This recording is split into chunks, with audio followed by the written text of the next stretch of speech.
Welcome into the Stardom Fantasy Football Podcast. I'm your host, Stephen McKinney, joined as always by Ashton Mitchell and Jacob Stevens.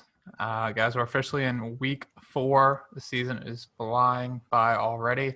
Have all your predictions came true? Have you been 100% spot on with everything that you said fantasy related so far this season? Dead on. No questions. Haven't missed one. It's tough predicting the future, guys. I don't know about you, but Oh, you didn't get the crystal ball this year? I did not. It's on my Christmas. It's on my Christmas list. Well, one thing we can say is so far this season has been riddled with injury. It seems like everybody is going down. If you still have someone left in your lineup, you're very lucky to this point. But we have quite a few things that we're going to cover today. We're going to be talking waiver wire ads. We're going to do a new segment called the Panic Meter, where we're going to be talking about some high draft choices that might not be performing to your liking. And then we're going to do the first half of matchups for week 4. It's quite a little bit to go through today, but we'll do our best to do it in a timely fashion. Let's jump it off, though, with waiver wire ads. We got some important ones this week, some more injuries, as we said. So definitely some guys to look out for on your waiver wire. Jacob, why don't you lead us off with, maybe your favorite waiver wire ad of the week? Yeah, looking here. So Carlos Hyde is interesting. If Chris Carson actually misses time, I think he'd probably be my number one ad if Chris Carson misses time. If not, he's kind of just down the line, and they'll just be splitting the load while he recovers. But Brandon Ayuk, man, I'm looking like we got Justin Jefferson on here, but Brandon Ayuk, there's no one else out there, and if he can put some games together like he did this past week while everyone's still injured, Devo's out, he's out another week, I think he could be a really good ad. Maybe has some flex value, and if Jimmy G he worked with Nick Mullins, so who knows what it will be with Jimmy G, but for the time being, I think he's a pretty good little guy there. Yep. I think the news as of right now is that Devo will be returning to practice this week and could possibly play, but he's not 100%. And then on the Carlos Hyde news, Chris Carson's currently considered day-to-day with the knee sprain that he suffered this week. But while they're saying it's minor, it could be a multiple-week injury. So, again, those are two things you have to kind of keep an eye on. And they're probably not – there's not going to be breaking news on either one of them before these waivers run. So it's kind of, which I guess you would – yeah, I mean, it kind of depends if you're like low on – let's say you're low on the running back spectrum, but you've got room on your bench. He could be someone you could try for. Yep. Yeah. Who you got here, Ashton? You got any faves on the list here? Yeah, Justin Jefferson, who I sadly dropped. Got him. I had a good opportunity with Ronald Jones Jr., and so I dropped Jefferson because he wasn't getting any looks, and Minnesota looked rough, and all of a sudden he gets. They still do. He gets – well, I know, but if you can continue anything close to the volume he was getting this week, and, I mean, the yards is what killed me. 7 of 9 targets, 175 yards and a touchdown. The other pick on here that I would probably is I like how Bill's using Rex Burkhead right now. It's not incredibly high volume. It's only 6 attempts and 49 yards, but he's pretty efficient. So – and he got 2 touchdowns, 7 receptions and 49 yards as well. Did he get a receiving touchdown too? Did you just have 2 touchdowns? I think so. Or no, I don't know. I think he only had 2. So, yeah, I mean, I feel like every highlight clip that I saw from New England was pretty much of either Cam or Rex Burkhead. So he'd be on my watch list right now. Yeah, he had a receiving touchdown as well. He had 3 touchdowns. 3 touchdowns. Yeah, that's what I thought. So here's the question though. So a lot of these people we've talked about so far, they're probably weekly, like they're ads for 1 week. Like Carlos Hyde would probably give you decent production for maybe 1 week. Yeah, it's a gap stop. Yeah, with the Brandon Ayuk really, if you thing, had Chris Carson like I did. He's more of an insurance policy for Chris Carson, I think. I mean, he's not. Right. With Brandon Ayuk, it's like, okay, yeah, he had a nice fantasy game. They were involving him as a running back on a couple snaps. They're kind of trying to get him involved all over the field. But, if Debo's back, if they get back to all their running backs, like how involved is he going to be? Kittle was out. Like, what does his value actually look like? Rex Burkhead, like how often is he going to be good? They're going to get James White back. So Cam Newton's going to be scoring most of the touchdowns rushing. So, I mean, who are there any of these guys that stick out as like, someone that can be relevant all season long for you? Alshon Jeffrey. I mean, he's not the sexiest one because the Eagles are playing so bad, but right. I mean, we've seen him do it. But I do think outside of Debo and George Kittle, the receiving options are thin in San Francisco. That's why I like him, and he was a first-round draft pick this year. So it's like There's some draft capital there. They are trying to include him, but obviously the team is decimated by injuries right now. Who do you have like a favorite on here, Stefan? I think Justin Jefferson's going to play kind of a lesser Stephon Diggs role than we saw when Diggs was in Minnesota. I think he's going to have huge boom games like he did this week, and then he's just going to completely disappear like we saw in the first 2 weeks. Wasn't he playing from the slot though? Yeah, this week.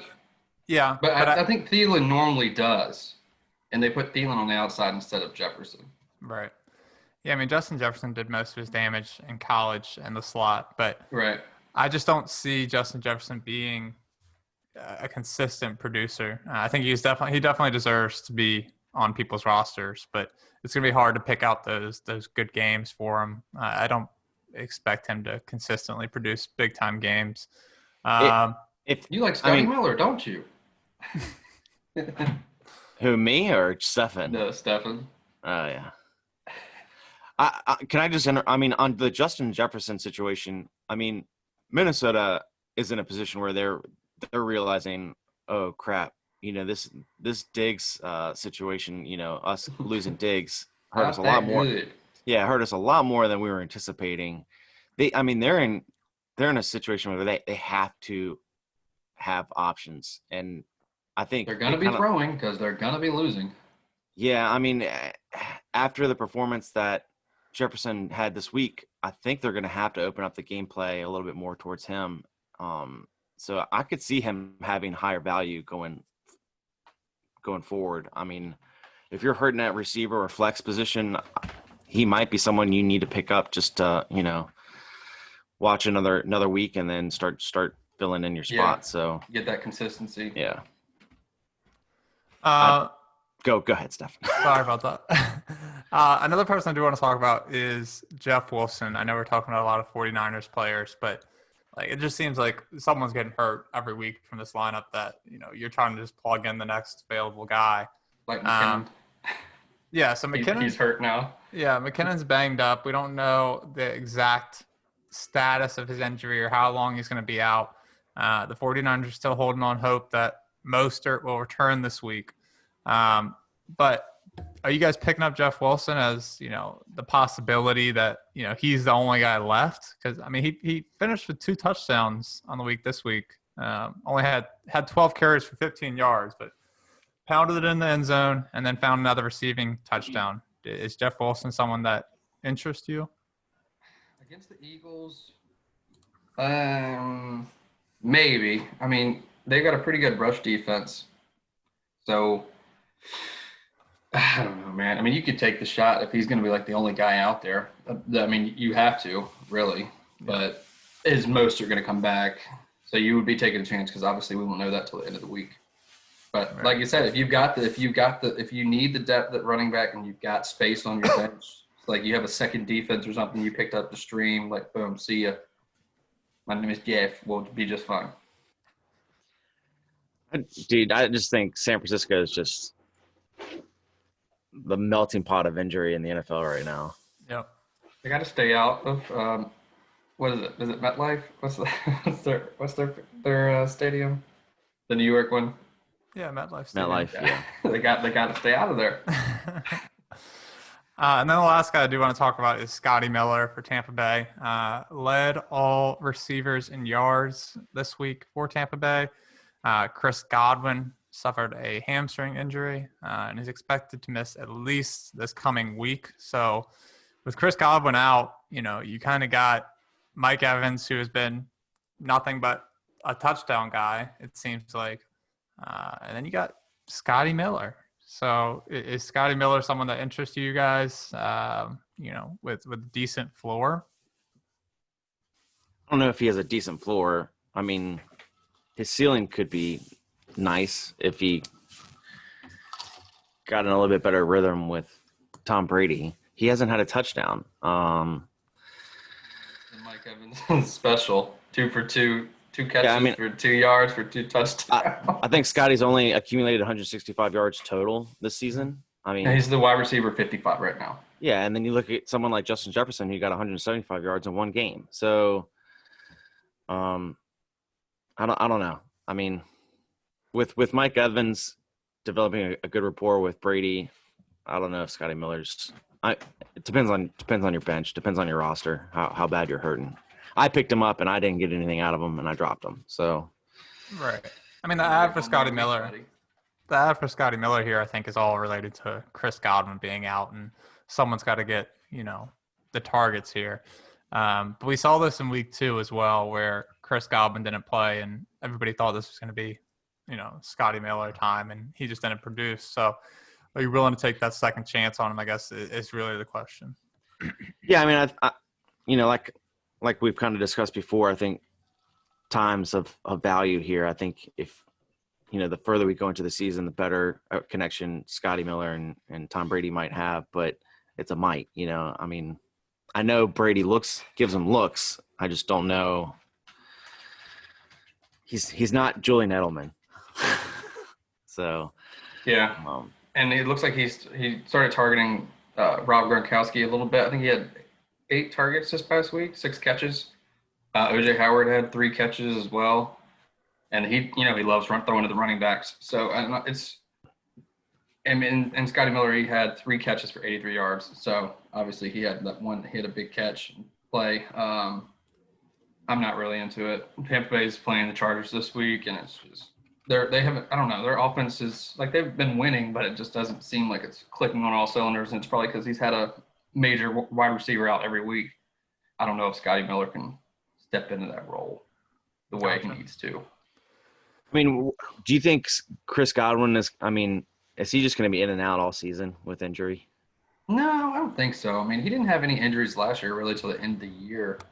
So hopefully, maybe he just needs to sit a game, get his body back to tip-top shape. But they are playing the Chargers this week, who just lost to the Panthers. So who knows what's going to happen.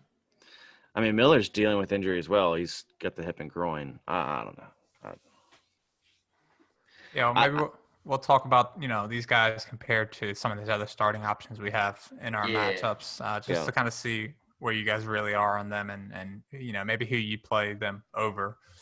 But we're going to do a new section here called the Panic Meter. We've seen 3 weeks of the NFL now, and we have some guys here that might have been disappointing for where you drafted them.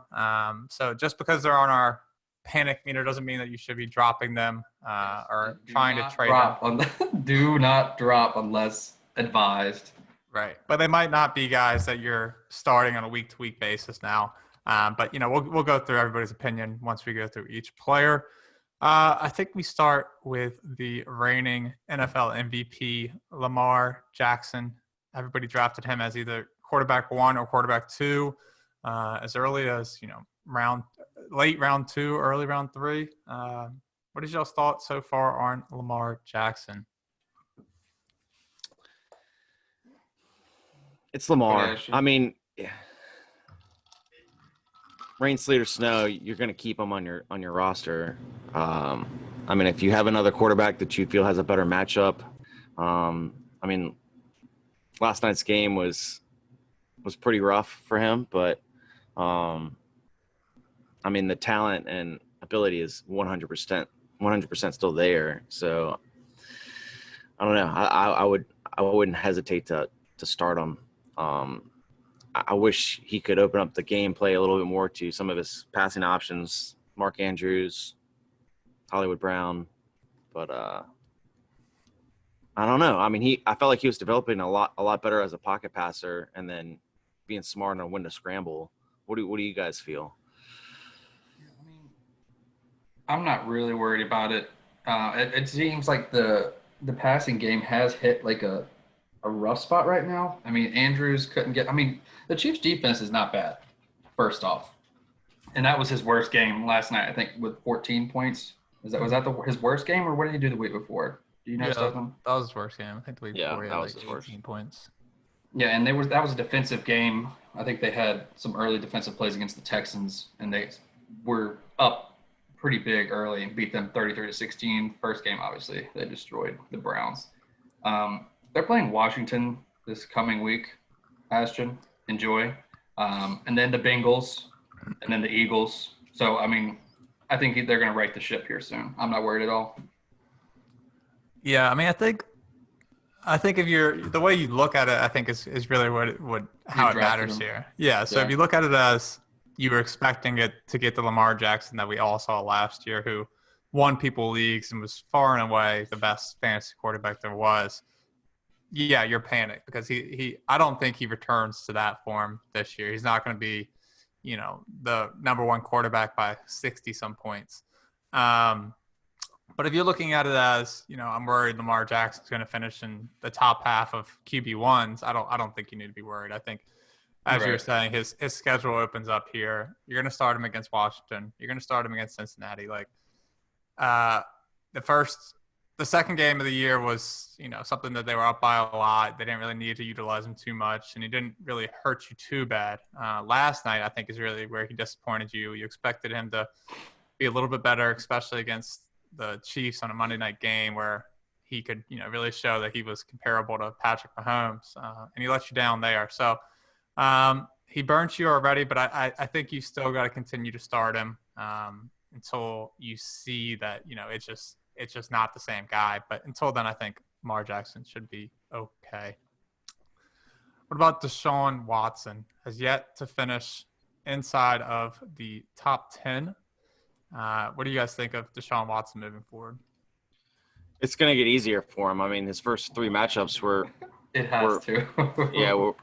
pretty rough. I mean, we talked about this last episode. I mean, his first three matchups were the three toughest in the NFL schedule. I think Kansas City, Baltimore, and then Pittsburgh.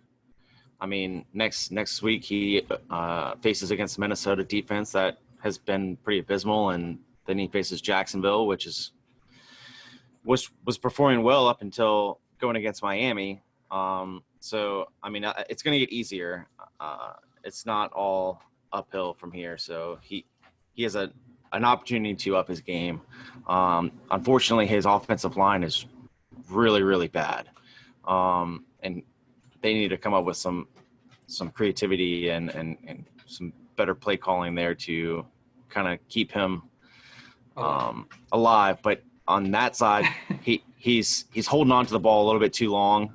I think I don't know the stat, but he's one of the QBs in the NFL that holds on the ball longer than any other QBs there. So I think normally when he's running around in circles trying to evade the it's pretty significant. It's probably like 4 or 5 seconds. So, but he's a great scrambler, and I think that's one thing you can rely on. That's why he hasn't had any awful finishes in games like they're not doing well, because he does have the rushing floor. So like I'm worried about their team as a whole, like winning games, but I'm not really worried about Deshaun Watson once the schedule opens up. Yeah, but because he does have that rushing floor. Yeah, but his weapons, they aren't really there either. Brandon Cooks, Fuller, Cobb. I mean, it's just talking about Cobb caught a touchdown, boy. Okay, one touchdown. Like how many touchdowns? How many touchdowns were you expecting out of Houston though coming into the season? So yeah, I mean, I don't know. I think they're going to have a rough year, but I think it's going to get easier for them after week 3. Yeah, I mean, I don't think I agree with that. I think this team's actually going to be pretty competitive, and I think they'll be fighting for a playoff spot once we get towards the end of the year. Um, the starting matchups were just terrible. We've talked about it every episode. But look, Deshaun Watson's still one of the best quarterbacks in the NFL. He's going to have a lot easier go as we move forward. And I think these wide receivers are plenty good for him to be effective. We've seen it so far that these wide receivers kind of rotated. Like first week was Fuller, second week was Cooks, this week was Cobb. But I think someone's going to emerge as kind of that clear number one option, especially once we get a little bit of these easier matchups. Someone's going to, go off, and Watson's going to kind of prefer them moving forward. So we'll have to see. But I think for Watson, now that he's made it through these first 3 weeks, you should be in the home stretch now. Like you should be able to start Watson every game going forward. But now if he does get some of these tougher matchups going forward, he's not guaranteed to be a top 10 guy anymore if he does have a terrible matchup. It's just tough being 0-3 in the NFL. Yeah, your playoff chances go way down. No matter what your schedule is, it's just tough. Yeah. Just be better, What about Drew Brees? Has not looked like the Hall of Famer that he has always been. What do you guys think of Drew Brees? He made me feel better Sunday night, I'll say that. Because I was terrified before that. I was like, oh no, this is the Peyton Manning fall off we saw. But he looked a lot better on Sunday night in that primetime game. But Thomas is still out, and that was his boy. He had the most catches in the league last year because he could get open and short distances and make plays after the catch. So I think once he gets back, it'll open things up for the Saints. I know the first game wasn't great, but I think he'll be fine. I'm somewhat panicked, I'll say. Yeah, I mean, his first 2 games, he only raked up, 14, a little over 14 points. This week against Green Bay was his best game, with 3 touchdowns. I mean, yeah, if he can keep up the volume like he did Monday night, I'm sorry. Was it? Yeah, Sunday night. Yeah.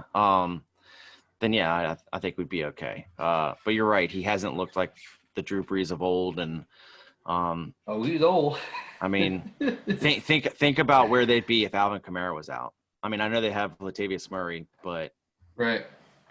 Alvin Kamara is carrying this team right now. It's not Drew Brees. It's not Michael Thomas because he's been out. It's Alvin Kamara. So, yeah, Drew Brees needs to keep his consistency up and just make some smarter plays. But I mean, he doesn't have Michael Thomas. He doesn't have his go-to. So he's hurting and struggling, and he's not looking any younger as the days go that's forward. Fair. Yeah, I don't think Emmanuel Sanders has lived up to his expectations yet. And things can only go up for him with Michael Thomas back in the lineup.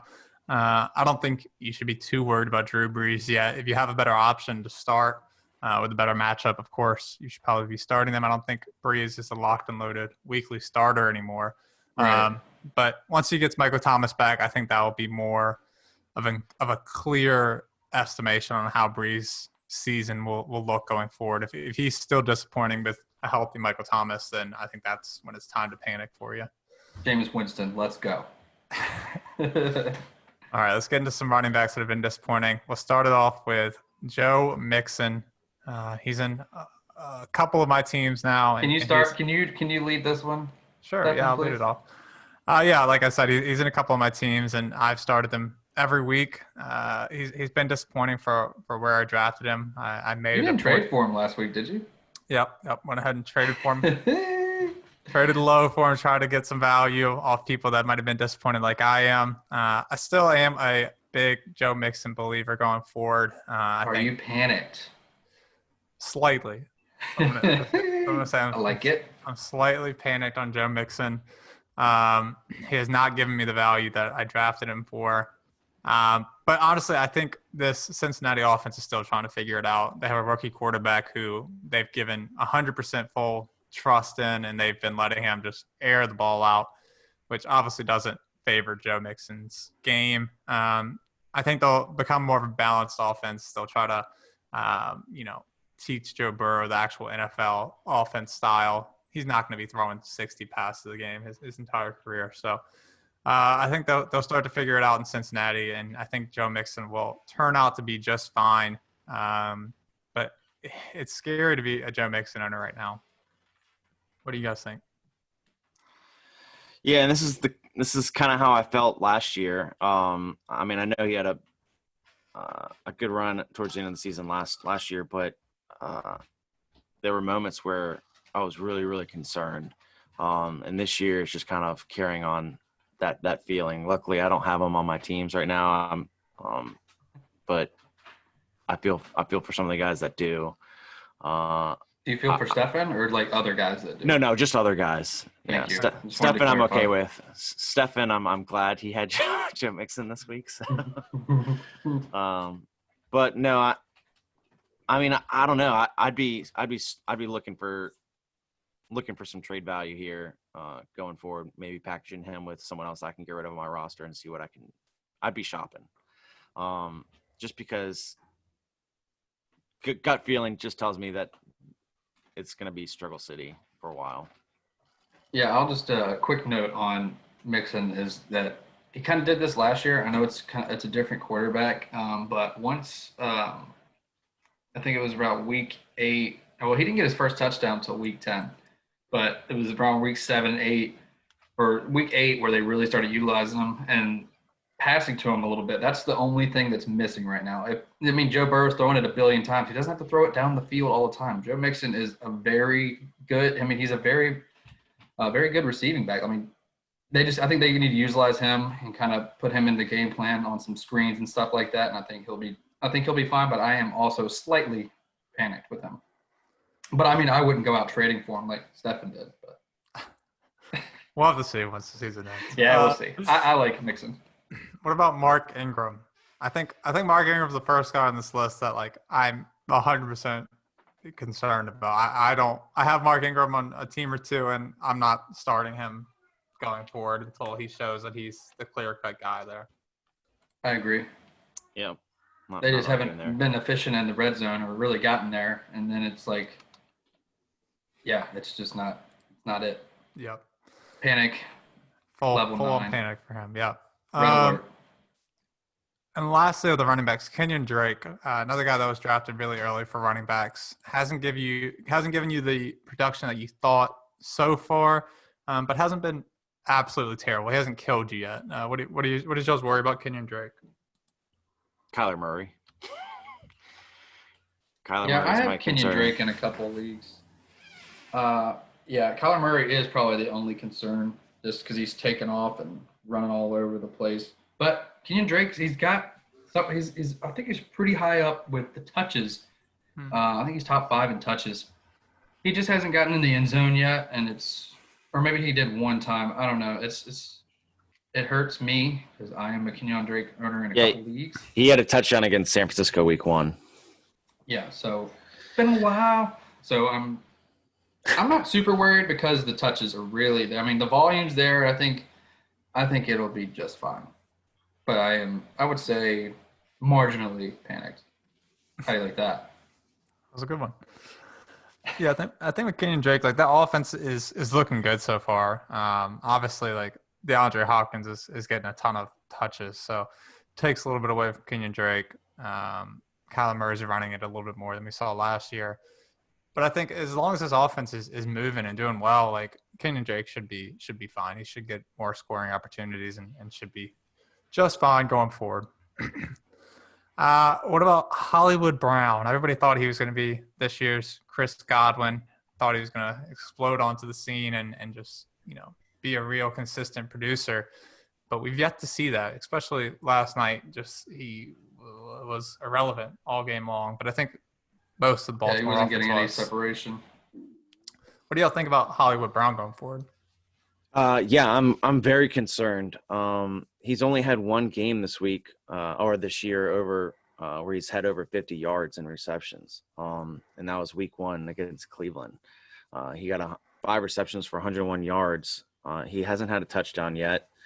I'm concerned. I would have expected him to have at least 3 touchdowns so far. Yeah, because I was super high in Hollywood going into this season. I don't know. Like I said, like they have a lot of options in Baltimore. But I would still like to see Mark Andrews and Hollywood Brown get more looks. But it all comes down to Lamar's options. So you see some options going towards Boykin and Snead, but I don't know. I'm not seeing what the volume that I want to see. Five targets, 2 targets against Kansas City last night. Yeah, I'm concerned. Yeah, I think it kind of goes back to what we talked about with Lamar. Just like the passing game is just not there. When you do want to see someone with that kind of speed, I don't know if it's his route running or what. He's just not getting separation and getting open, and having a lot of contested catches, which I don't think that's something he really excels at. He's not like a huge guy. Um, I'm hoping that they'll get the passing game going. I think they will as the season progresses, but it's hard to start Hollywood right now. It's not a good feeling. Yep. Who would you rather have, Justin Jefferson? Who would you start, Justin Jefferson right now or Hollywood Brown? Probably based on the matchup. Yeah, I mean I think it's still Hollywood Brown. I mean, if the Ravens were playing the Steelers and the Vikings were playing the Jets, that'd be kind of the situation. I'd lean with Jefferson, but yeah, it would be Marquise. Just because Scotty Miller or Hollywood Brown. Hollywood Brown for sure. Hollywood. I don't like Scotty that much. All right. No, he's Tom's boy. All right. What shows panic on T.Y. Hilton so far? Has yet to finish inside the top 48 for wide receivers. What kind of panic level are you guys at here? I don't want to talk about it. You do or don't want to talk about it? I don't want to talk about it. I have so many shares of TY. It's disgusting. For me, it's now on my bench, but it's like Philip Rivers hasn't been like airing it out. I mean, last game they had like two pick sixes or something, and then it was just like a stupid game. He's just having a rough go. I mean, he was the wasn't he the leading receiver Sunday for Indianapolis, but still hasn't hauled in a touchdown. I think that's correct. Yeah, 3 targets, 3 receptions, 52 yards. I mean, it's just not enough. Yeah, I concur. For me, it's who else? Like he has to be good going forward. Like you have to have trust in him. Like you lost Paris Campbell. Pittman. Like Pittman's banged up and should miss a few weeks. Like there's nobody left to throw it to except for. Oh, you know who it is. Jack Doyle's been injured. Mo Ali Cox. So literally, if T.Y. big boy can't produce now, then you should not have trusted him at all moving forward. Philip Rivers only threw it 21 times this week. So this week was an anomaly, and it was one of his better games. So that's terrifying. But yeah, this was a completely like Colts defensive game. Like their defense got them 2 touchdowns, I think. So it's like, yeah, did they really need to throw the ball? Probably not. No. And the last wide receiver we have is AJ Green, another guy who has yet to finish inside the top 45. These guys are the same people to me. I mean, if you look at their finishes, it's 50, 90, 48 for TY. For AJ, it's 46, 89, 52. I mean, they're like in the same boat. It's like these older guys that everyone was hoping would have like good year. Obviously, AJ Green bouncing back, but he is still getting the targets. I think the connection is going to come, but Tyler Boyd is 100% the number 1 target, or just like he's having the most success there. And I'd play Tyler Boyd over AJ Green right now. If AJ Green doesn't get a touchdown against Jacksonville, are you dropping him? I'll probably cry, but I don't know.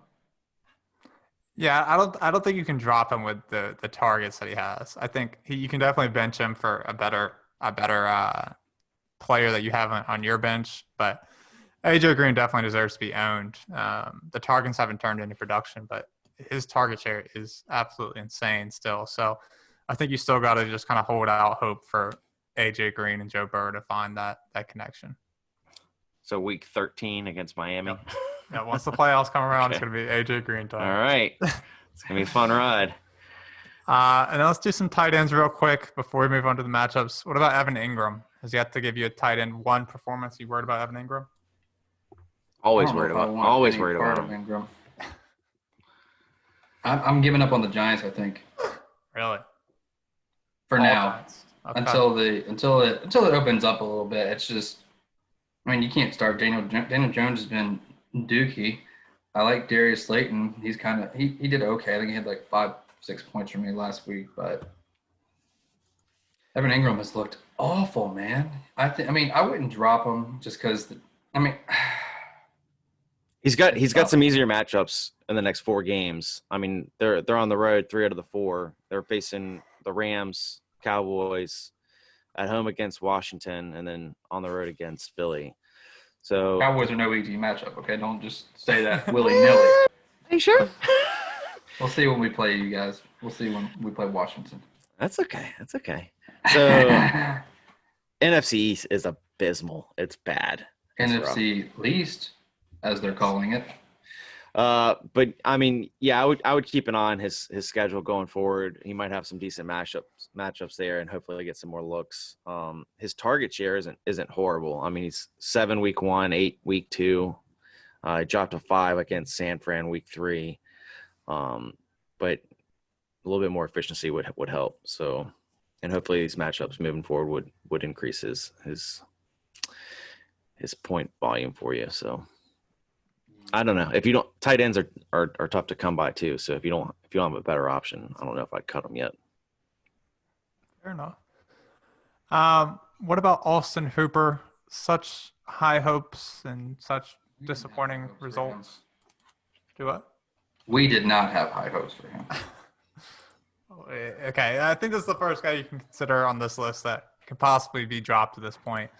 Has not finished inside the top 30 for tight ends, which for tight ends, it's not hard to make it inside the top 30. Yeah, they've made it known that they're going to be running the ball all over the place, and Austin Hooper's going to catch a couple balls. Even OBJ has come out and said, "Yeah, I'm not going to have great numbers this year. We're a run team. So if it works for the team, that's all that matters." And Austin Hooper does not. So see ya. Yeah, as long as Chubb and Hunt remain amazing on that team, their passing game is going to be weak sauce. So, which means Austin Hooper's at the bottom of that barrel. So he's not going to be their go-to. If you have other options, look for him. Yeah. I think if you have Austin Hooper, you can cut him. You can find someone else better on the list. All right, let's jump into our first half of Week 4 matchups. We'll start it off with Thursday night game, a real barn burner we have on our hands here. We got the Denver Broncos visiting the great New York Jets. We got a couple different fantasy options here. We don't know if Phillip Lindsay's going to be back for the Broncos. The Broncos are obviously super banged up. It should be another Jeff Driscoll week. Are they really only favored by 2.5?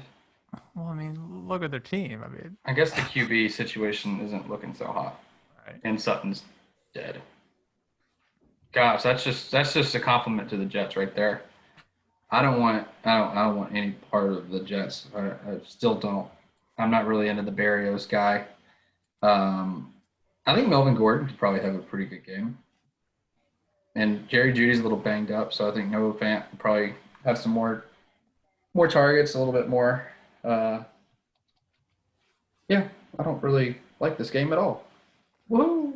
So I think this is the perfect example here. So, like a guy like Jerry Jeudy, who doesn't have the greatest quarterback situation right now, but has a great matchup against the Jets. Would you take Jeudy or, let's say, Justin Jefferson this week? Who do you prefer? Justin Jefferson's going against the Texans. I'd take Justin Jefferson. I like the matchup with Jeudy, but after this week's performance with Jefferson, I'd probably pick Jefferson. I think Cousins is going to try to continue that connection with Jefferson this week. Okay. So is anybody else in this game that you consider Well, on the Jets side of the ball, in reality, is there anybody that you guys consider starting? Like if Jamison Crowder's back in the lineup this week, is he in your lineup? I don't know, dude. Braxton Berrios is a sneaky play. I mean, if he can continue his productivity, I think he'd be a streamer for sure. I mean, he's got 8 targets against San Fran. Got a touchdown. He's had a touchdown the past 2 weeks. Without Jamison Crowder. If he comes back, I think they're going to limit him, honestly. I mean, I think they're going to probably ease him back into it. I don't think they're going to give him up the majority of the work. Because the last thing they want is for him to get hurt again and go back out for another couple weeks.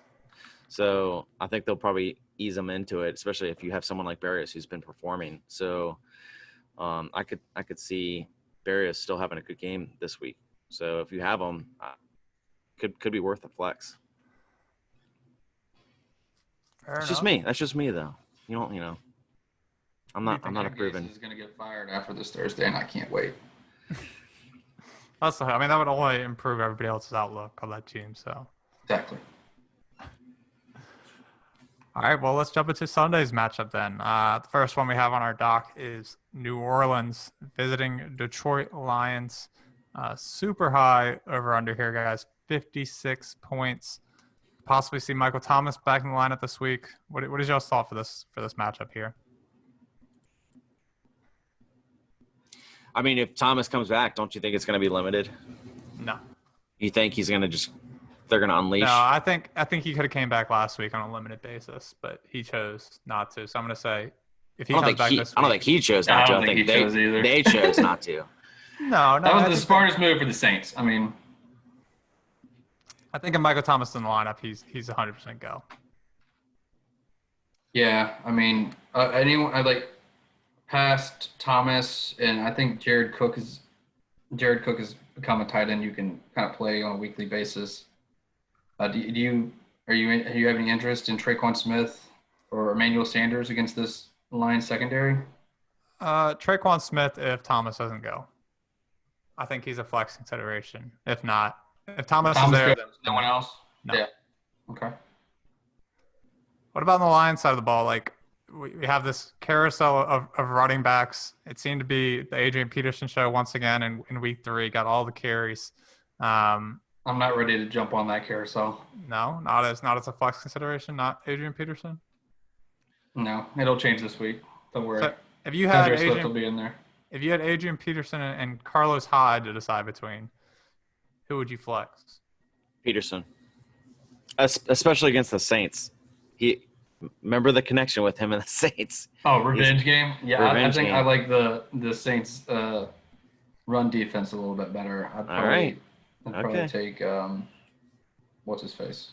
Carlos Hyde. Carlos Hyde. If Chris Carson's out, though, I mean that's a big right, thing. Right, of course. Yeah. That's with that assumption for sure. But Kenny G came back and scored a touchdown. Yeah, he did. You ready to put Kenny G back up in your weekly lineup every week going forward so far? Absolutely. Yeah. Until he proves otherwise. You're starting Kenny G. Unless his legs break off again or something. Are you still playing Marvin Jones here, or is Marvin Jones more of a flex, or not someone that you're going to start every week? I mean, I think if you don't have any better options, this isn't a great matchup, but the New Orleans secondary got exposed, obviously, by the decent Aaron Rodgers on Sunday night. So, I mean, I guess it could probably happen for anybody. But I do think they're going to be behind and going to be throwing a lot. So I think Jones does have some flex appeal, but it'd probably be if you don't have a lot. I'd go with a different option if I had it, probably. With Kenny G in, I mean, he could draw attention from Marvin Jones, which opens up Jones's game a little bit more. I mean, he could get more looks. So it is a possible flex play there. Yeah.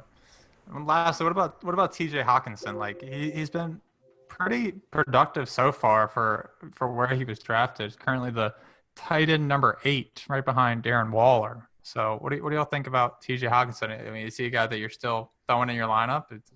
There's probably not a better option that you have if you have Hawkinson.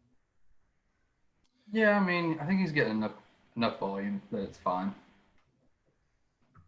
The options aren't always. I mean, well, the options haven't been too bad for tight end this year. Like surprisingly, there's been good amount of options, and he's one of them. So yeah, I mean, I'd play him. I think he has a tougher matchup against the Saints this week, but yeah, I would still start him. Fair enough. All right, let's go to the Chargers versus the Tampa Bay Buccaneers. What do y'all think about this one? Do you think, this is still a, run first Chargers team? Or do you think they're going to give Justin Herbert a little bit more faith here and let him start to open it up a little bit more with Keenan Allen? I think they're going to pass. They're going to open it up. I mean, Austin Eckler had a great game this week. I'm sure they'll continue to use him, but I think they're gonna be pass heavy.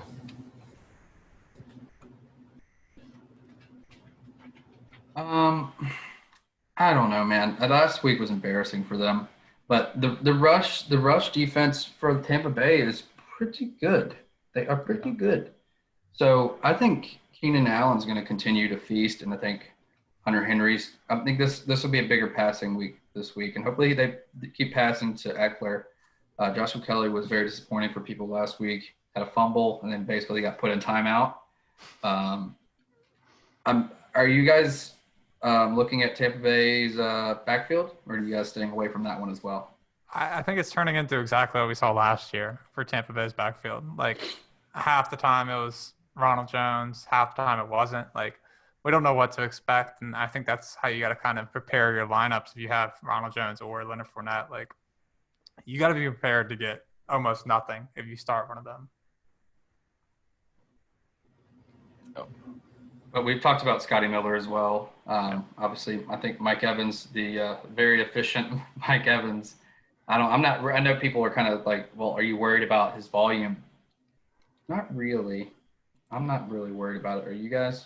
I mean, he has 4 touchdowns on the year. So even though he doesn't have the most yards, like he only has 108 yards on the year, which isn't what you expect. But hey, if he keeps getting the touchdowns, then you can't really be but so worried,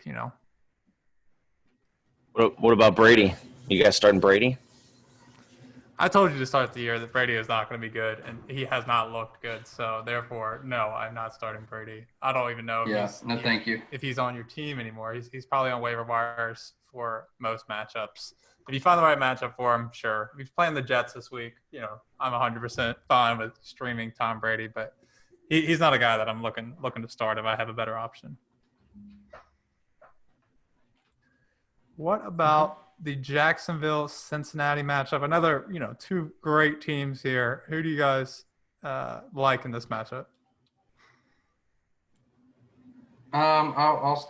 I'll start here. I guess I would like to talk about. I don't really want to. Let's say wouldn't like to, but I guess talking about the Bengals. Maybe this week is the week.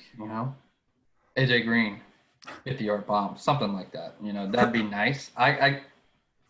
If he doesn't catch a touchdown this week, I'm going to be very upset. Okay, let's just leave it there. But I mean, Joe Mixon, obviously we talked about. We're a little bit panicked, but you're going to play him against the Jacksonville Jaguars. AJ Green's a good. I think, like I said, he's going to get me that touchdown. He promised me. We talked about it. And then Tyler Boyd, I think he's been playing out of his mind and he's been doing well. So I think those receiving options are pretty good. I'm not really interested in the Drew Sample experience, the tight end for the Bengals. But that's kind of my outlook on Cincinnati this week.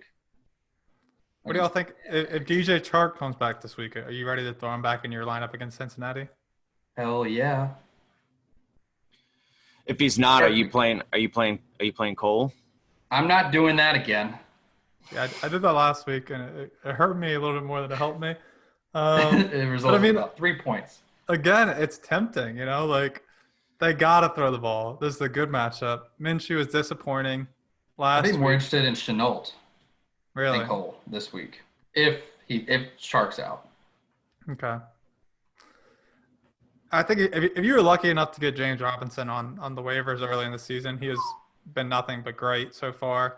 You got to continue to start him. Like if he was someone that you were, flexing every week or deciding between him and someone else, like he should be locked and loaded right now. Like you should be starting him every week until he disappoints you because he's given you, 3 great weeks so far. Currently running back number 5 on the season. Like it doesn't get better than that for someone you picked up on the waivers.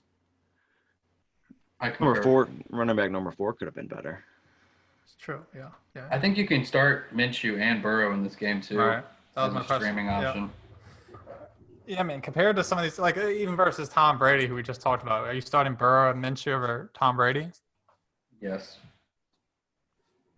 Mm. The Chargers defense is still holding people in check. I mean, yeah, the Chargers defense is pretty good, especially their secondary is pretty good. And they got a good pass rush, so I think I'd rather have Burrow or Minshew here.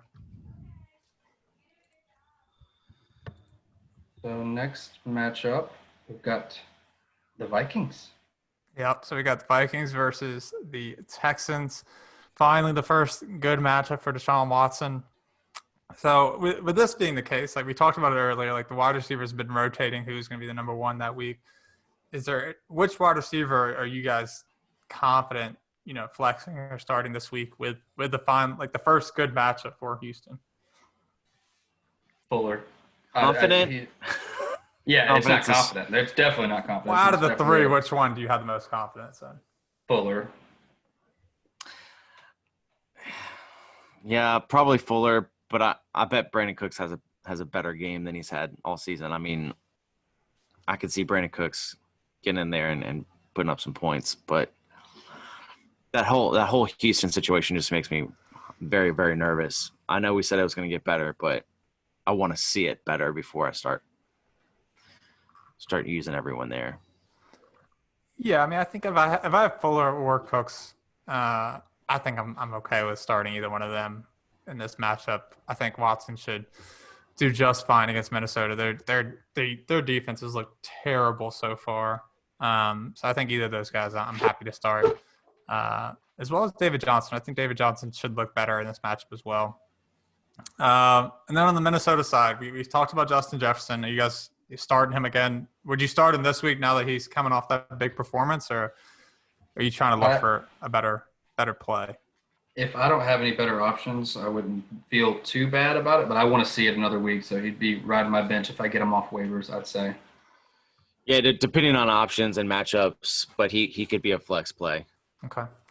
You think is Cousins a streamer this week? Is he someone that you would stream against the Houston defense? No, not yet. I mean, this could be his best game of the season so far, but not yet. I mean, okay. You should have another QB option right now. Brady or Cousins? Brady in week 4. This is a little tough. Cousins. Yeah, I mean, hopefully you have better options, but we'll revisit that at the end of this week. I think I like Cousins more with his options. I think Brady without Godwin, I'd take Cousins. And then we got Seattle versus Miami. I mean, Russell Wilson has looked crazy good to start the year. I mean, the amount of touchdowns that guy has is wild. Greg Olsen finally looked decent last week against the Cowboys. Is he someone that you consider picking up and starting over some of these disappointing tight ends we've seen? Like if you had Austin Hooper, would you grab Greg Olsen and start him? That's probably like one of the only instances I would start Greg Olsen. You're coming in low. I can't hear you. I said that would be one of the only instances where I would start Greg Olsen if I had Austin Hooper. Versus Austin Hooper, yeah. I mean, well, so first game, he had a touchdown, 24 yards. He goosed against the Patriots when that was a passing field day for Wilson. And the Cowboys, I feel like they haven't been great against tight ends in general. Yeah, I'm not interested really that much. But if you had Austin Hooper, sorry. We know that Wilson has mentioned a lot how much he likes Greg Olsen as a target. We haven't seen it a lot this year, but I can see that getting better as we go forward. But I don't think he'd be a bad play this week.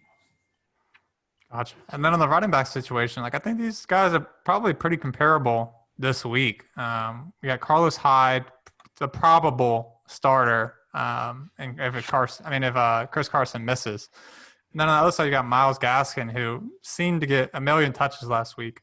If you had to decide between the two, which one would you prefer in this matchup? Cook or Gaskin? Hyde or Gaskin? Hyde or Gaskin. I was like, bud. Probably Gaskin, just on the carries. I just can't. He looked good at the beginning of the game, but then it kind of trickled off. But hopefully he has a better performance this week. My thinking is that I don't think the Dolphins are going to be able to keep up with the Seahawks. They'll probably jump out to a big league, and the Seahawks will be running the ball, and the Dolphins will be throwing the ball. I don't think it's a great going to be a great game script for running the ball too much. Yeah, I think I'd prefer Hyde just because I think they're going to be in more scoring positions. So I'd probably take the chance that Hyde gets in the end zone over Gaskin. But what about Fitz? Do you think he's a streamer? Like Seattle's secondary has been beat by every quarterback that they face so far. So would Fitz be a streaming option for you? I don't know. This is what Fitz does. He gives you a great performance one week, and then he bums you out the next. The consistency is what scares me with the magic of Fitzpatrick. But I don't know. This is going to be a tough matchup against Seattle. I don't know if I'd start him. Jacob? I don't know. They're going to be throwing the ball. Fitz is. It depends on your options, honestly. Okay. And then the tight end option, I guess, here is Mike Gesicki. He's given you touchdowns in back-to-back weeks now. Currently tight end number 5 on the year. Do you have confidence now to start him on a weekly basis, or are you still looking for the correct matchup to play him? I like Gesicki. He's been good. He could have a good game this week against Seattle, but I don't know. I feel like Seattle's just going to dominate across the board. It's going to be a rough game for Miami. Fair enough. That should give you, a little bit of confidence that at least they'll have to throw the ball a lot, and hopefully Gesicki will be the benefactor there. Let's talk about Pittsburgh going into Tennessee. We got a lot of options here to talk about. We have the Chase Claypool / James Washington conundrum. Deontay Johnson was banged up and he's going through concussion protocol. Don't know if we'll see him in week 4. So outside of Juju, is there any receiving options that you're considering on Pittsburgh? Ebron might be a decent start this week. I saw him have a touchdown this past week. I think Claypool and Washington will split up those targets. I think Washington's probably the more he's got the better connection with Big Ben, and he's kind of been around a little bit longer. So I think he would. Claypool might be in for a big play, but I think Washington would be the safer of the two. I agree with Jacob there. Yeah. I think I'd rather have Justin Jefferson or Scotty Miller, though, than one of those two. Yeah, I agree. On the Tennessee side of the ball, maybe we'll get A.J. Brown back this week. There's a lot of wide receivers possibly returning this week. You got to kind of hold on and see what happens. But if A.J. Brown does return, do you want A.J. Brown against Pittsburgh? If you have it back. Whew. Yeah, but think about it. If you have A.J. Brown, he's one of your top receivers. If not your top receiver, you're going to start him. You probably don't have a better option than him as far as talent, ranked wide receivers. Yeah, the matchup's not great, but like you said, they're gonna be passing the ball. So, yeah, I'd probably start him for sure. Yeah, Pittsburgh's given up a little bit more points than I expected, kind of in the secondary. Will Fuller had a good week this past week. Randall Cobb, obviously, he caught a touchdown as well. So I think, like I just said, if you drafted A.J. Brown, you probably want to get him into your lineup. And if he is in the lineup, Corey Davis I'll probably fade him a bit. But I think Jonnu, the champion, I like him a lot. But I wouldn't start Tannehill here. No, thank you. Right. And Henry's in probably for a rough game, but if he punches one in, he'll be fine. He finally found the end zone this past week, which was nice. Twice. For me. Because I have him. What about Jonnu? Jonnu's been probably the best performer on this Tennessee offense outside of Derrick Henry last week, but Jonnu's a tight end number 2 on the year. But this Pittsburgh defense we've talked about every week has been very, very good. Are you still keeping Jonnu in your lineup with full confidence? not full confidence against Pittsburgh's D, but yeah, I mean, who on the waiver would you play over Jonnu Smith right now? Nobody. I mean, I think Nobody. All right, if I had so Jonnu, I'm probably you're still starting have him. to play him. Yeah. All right. And the last one we have on our dock here is Cleveland Browns versus the Dallas Cowboys. Big over-under here again. I think it seems like every Dallas Cowboy matchup is going to be a big over-under with great offense, but a abysmal defense so far. So who do you guys like in this matchup? Aside from the obvious? Aside from the obvious, yeah. I mean, you're starting Zeke, you're starting Cooper. Like, for who besides the main guys do you think will have a good game here? I think OBJ could probably have a good game. The way the secondaries looked and the injuries the Cowboys have suffered. I don't know if people are benching OBJ yet, but I'm sure they're panicking on him. He probably could have been in our earlier segment, but I think everyone's been panicking on him for 2 years now. But I think they'll be running the ball a lot. I don't think it's going to hit this. I don't know if it'll hit this over. I think it'll be a lower scoring game and a lot of rushing going on. But Landry, maybe. I'd possibly consider it as a flex play, a deeper flex play. I'm not relying on anyone with the Browns receiving core right now. On Dallas's side, I'm digging Michael Gallup. I think he's just, if you got him, you're starting him. Coming off a great game against Seattle, I think he's going to continue that workload.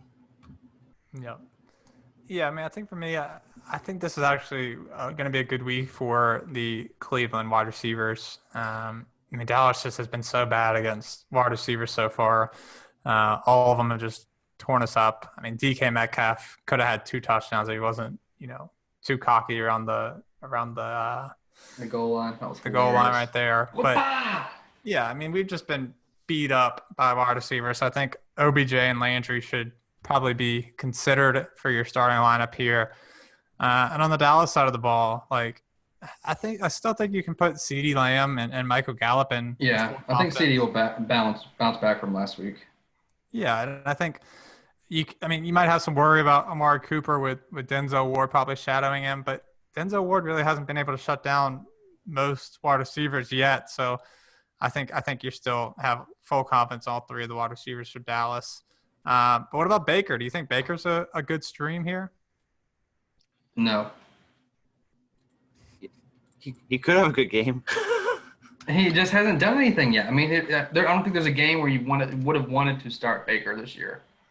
But you're riding off of what Stefan says. If the receivers are having a good game against Dallas, then that means Baker's having a good game. Baker never had no good games anymore. That's what I'm saying. They've just been rushing, and maybe some dump offs to Hunt, he'll get some extra points. But it just has not been good for him. Baker just looks bad this year. I mean, he just looks bad. Well, they're changing the game plan to something they're good at, which is running it instead of letting Baker pass it. That's their strength, and I think they'll try to stick to it as much as they can. It kind of depends on how the game flow goes. If the Cowboys can jump out with a lead or whatever, maybe he'll start airing it out a little bit more. But he's not force feeding to OBJ anymore, and their team's looking better. So I think it kind of depends on the game flow and game script. Yeah, I mean, they played the Bengals and the football team the last 2 weeks, so say they've been looking the better. Football team. I like that. But even against the football team, he only had 156 yards. So well, obviously he didn't need it against. Okay. All right. God. All right. Well, that wraps it up for the first half of matchups for the week. On Thursday's show, we will do the second half of matchups. We'll talk about ins and outs for injuries. We'll talk about some news that we have, and we'll go from there. But if you guys have any lineup questions, make sure you send them in to us. Send them on direct messages on any of our socials, Facebook, Instagram, Twitter. If you want to comment on our YouTube channel, we'll check it out there. And then also make sure to check us out on Spotify, Apple Podcasts, Google Podcasts, and YouTube. But other than that, guys, if you guys don't have anything else, that does it for me. That's it. Goodbye.